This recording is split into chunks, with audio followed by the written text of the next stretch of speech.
Hello, this is RV Vagabond Jerry, and today I'm at the island of Bonaire, which is just 40 some miles off of the coast of South America. And today I'm going to be going on a tour around the city. Not sure just what I'm going to be able to see. We'll both find out together, but then also going to have some time at the beach. And this is 3 days in a row that I'm going to be spending an hour at a beach at each of the islands I've been to: Aruba, Curacao, and now Bonaire. All three Netherlands islands very close together here. So come along on the tour with me. Let's see what there is to see here in Bonaire. It's 8:30 in the morning. The ship has been docked a couple hours or so, and close in port here to some interesting buildings. And let's see what else we see around here. All sorts of buildings. This looks like maybe a hotel or a condo, or does look like residences, just a few feet off of the water. And then there's a commercial boat and got some canopies here.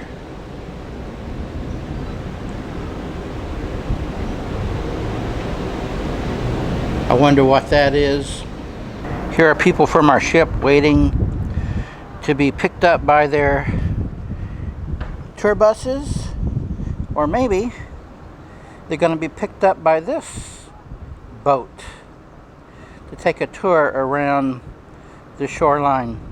So I have to get down there and see if I'm going to be going on a boat or a bus or what. Well, we're on a regular bus tour, and our first stop here is at a salt mine, salt operation. They extract the water from the ocean there, and right across the road here are the evaporation ponds. And salt manufacturing, or salt extracting and exporting, is one of the major industries in Bonaire. And the tour guide told us that Bonaire is not known for sandy beaches. They're rocky beaches, which I don't like. He said that there's only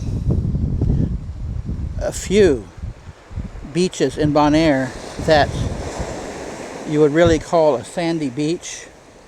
This is sand here, fairly nice looking sand, but so little of it. And as you can see, it's all lined with these rocks.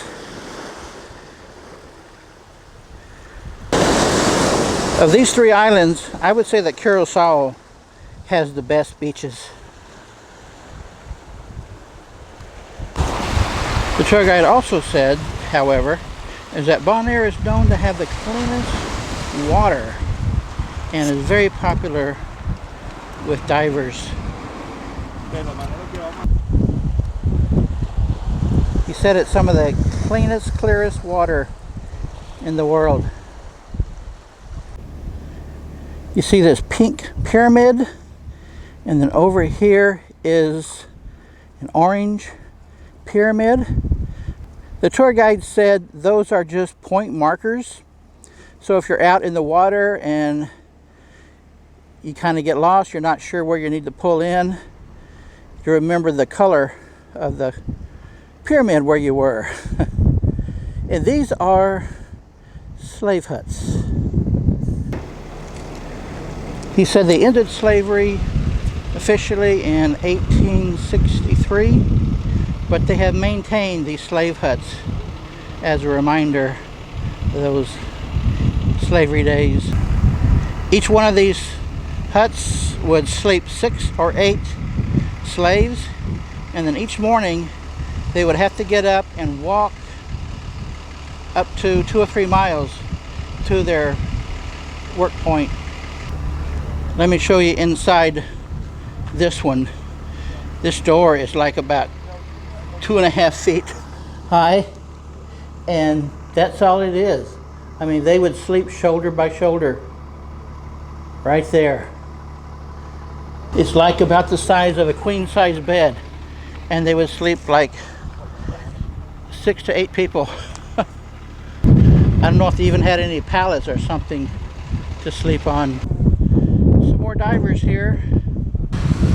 And again, this is what your beach looks like here on Bonaire. Just a pile of rocks.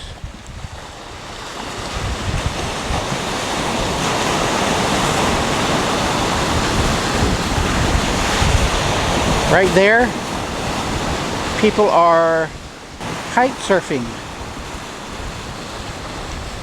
That's a place where all these people come to do their kite surfing. We drove right by there. It was on the wrong side of the bus for me, and we didn't stop. But that was quite a sight to see all those. Look like birds from here. From that, their colors become There's some flamingos. Bonaire is known as the Flamingo Island. There's some more here. If you ever see a flamingo by itself, either he or she is lost, or like this one. yeah, or he's just a single bird. It's not walking with much purpose. It seems like Flamingos in their natural habitat. oh no! Hey, look at that city. You can see it. Very fucking way out there. Yeah, there's way more. Because like this is one of the areas that they. Here's a house that the guide said somebody built halfway and never finished it. You can see there's no roof there. It's right on the coastline, and it's also right next to, guess what? You'll never guess. A lighthouse that says keep out. The door's shut and locked. I guess you'd have to keep out, wouldn't you? And this lighthouse, unlike many others I've seen, is just a few yards from the shoreline. Right there.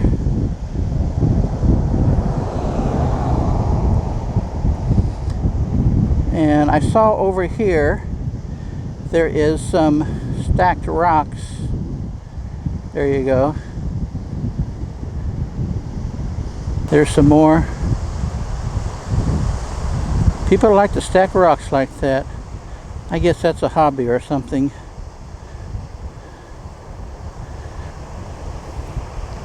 What's that? Can't tell.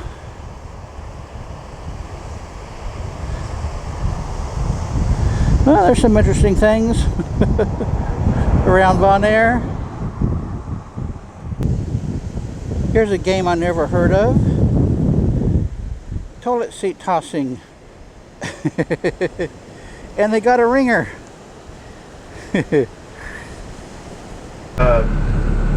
Sorbonne Beach area.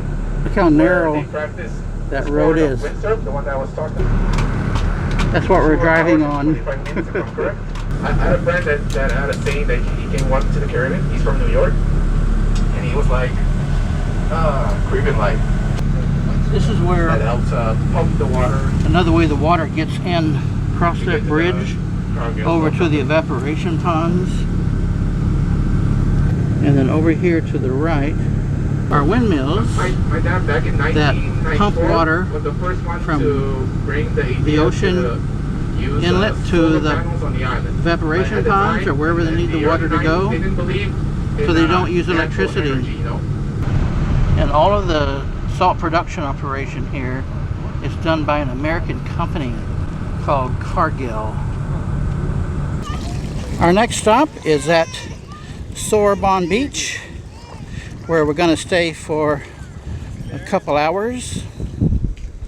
It's a really nice beach that has some really fine sand that goes out quite a ways. Like right there. It's probably about 50 feet of fine sand before you get to the deep water. You see all these people surfboarding with the kites. That's not kites. What do you call those? With sailboarding. Is that it? See this no entry sign right in the middle of the water here? I think that's because that's where the real rocky points start. And they also have a bar here with all kinds of drinks, covered area, and an area with these umbrellas. So this is a really good selection of a place to spend some time at the beach in Bonaire. Oh, I see what the deal is. Over here, there's no sign like that, and here you can see that, you probably can't tell it from here, but the sand, the smooth sand goes out much further.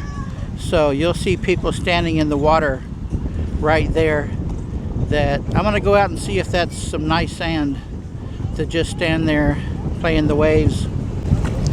See here you can tell the color change where the sand is versus the rocks. There's where you want to go out. The beach goes a little further down here, away from the crowds. If that's where you want to go. I guess that's where those two ladies went to see what's down there, the other end of the beach. There's some kind of a tower or a raised lookout there.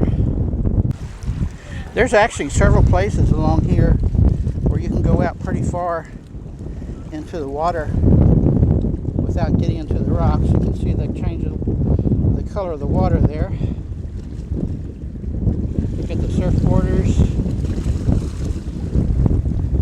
kiteboarders, or sailboarders. I keep getting that wrong.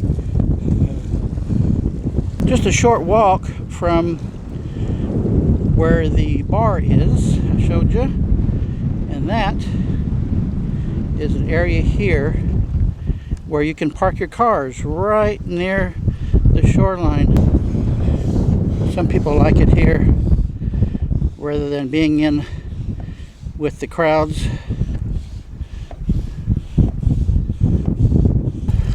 You could even do your recycling here.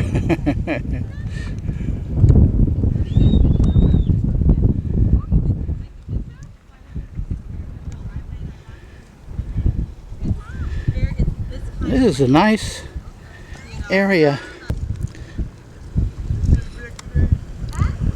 Oh,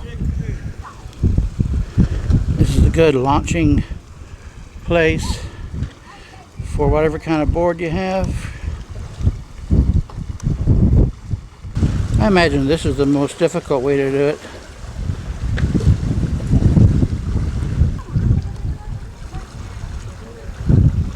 Now this guy knows how to do it.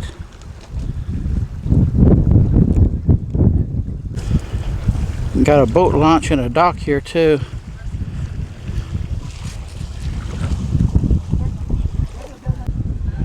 And if you're Buddhist, you got a little bonus here. Buddha statue. I guess that's it. Maybe not. Not sure who that is. But look at those ears. How do you like that? There is my ship. We are on the bus now, headed back to the ship. That Sorbonne Beach is really my favorite of the beaches I've seen in the other two islands in my last two videos. Well folks, let me know if you enjoyed the video showing you what Bonaire is like, at least as far as my bus tour went. Well, here we are. Good day, folks.